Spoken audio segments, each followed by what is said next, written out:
Hello and welcome to a Divine Lotus presentation. It's late at night at the kitchen table and the paycheck is already gone. The mortgage, the credit cards, the utilities, everyone else gets paid first. You get paid last, if there is anything left over at all. Financial struggle grows directly out of this routine. When your default behavior is distributing your income to creditors before allocating a single dollar to your own wealth, you are operating on a poor mindset. It is a bad habit.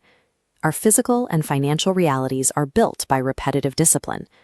Look at a bodybuilder like Arnold Schwarzenegger. He didn't build that physique by accident or sheer luck. He built a daily, undeniable habit of working out. Wealth requires the exact same repetition. But developing that habit is difficult, so we find ways to avoid it. The most common escape route is staying constantly in motion. We work long hours, bring projects home, and fill our weekends with errands. Deep down, we know this activity hides the reality of our financial situation. This is busy laziness. Then an actual opportunity to invest or build a real asset appears. Instead of excitement, the immediate internal reaction is dread. The brain floods with excuses about being too busy or lacking funds, shutting down any possibility of progress. Wealth acquisition stalls when we use comfortable habits to avoid making hard financial choices. Everyone is terrified of losing money. Even the rich experience this fear. The difference lies in how an individual manages it when cash is on the line. Robert Kiyosaki suggests adopting the mindset of a Texan. Nobody likes losing, but a Texan uses failure to inspire massive action. When they fall short, they analyze the loss and use it to win big later. If fear doesn't stop you, cynicism will. The moment you consider a new investment, friends, family, and your own internal voice start playing the what-if game. What if the economy crashes? What if things don't go as planned? These unchecked doubts blind us. When we criticize an idea out of fear, we shut down our ability to see its potential. But when we analyze it, we open our eyes to the exact opportunities that everyone else missed. When faced with cynical doubt, you have to treat it the way Colonel Sanders treated his little chicken. You fry it.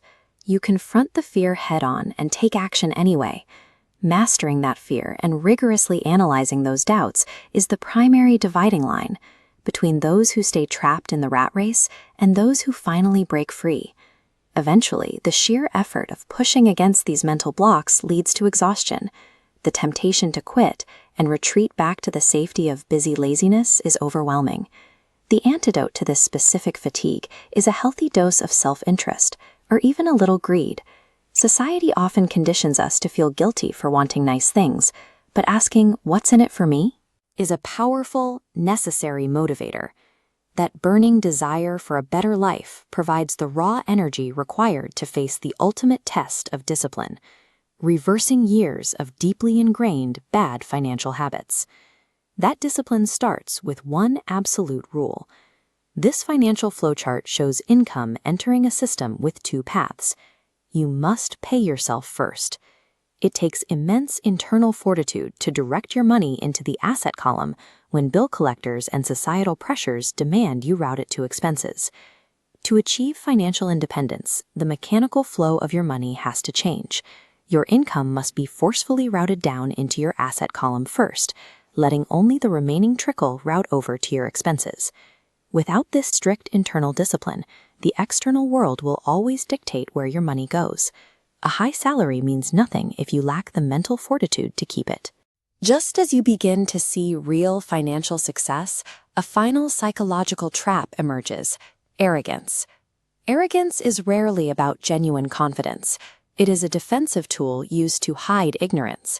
It tricks people into believing that whatever they don't currently understand simply isn't important.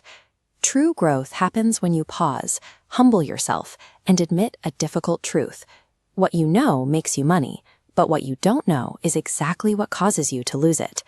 In today's economy, static knowledge quickly becomes obsolete. The skill that actually counts is how fast you can learn new information and adapt to changing markets. Financial genius requires sacrificing the ego. You have to trade the comfort of arrogance for the vulnerability of continuous, rapid learning. When you finally conquer these internal roadblocks, the crushing weight of financial stress lifts. You move from a state of reactive survival into total control of your time and your resources. A person's ability to manage their own psychology determines their wealth, outweighing factors like intelligence or starting salary. Conquering the obstacles within yourself provides a path to freedom that changing the economy never could. Subscribe to the Divine Lotus YouTube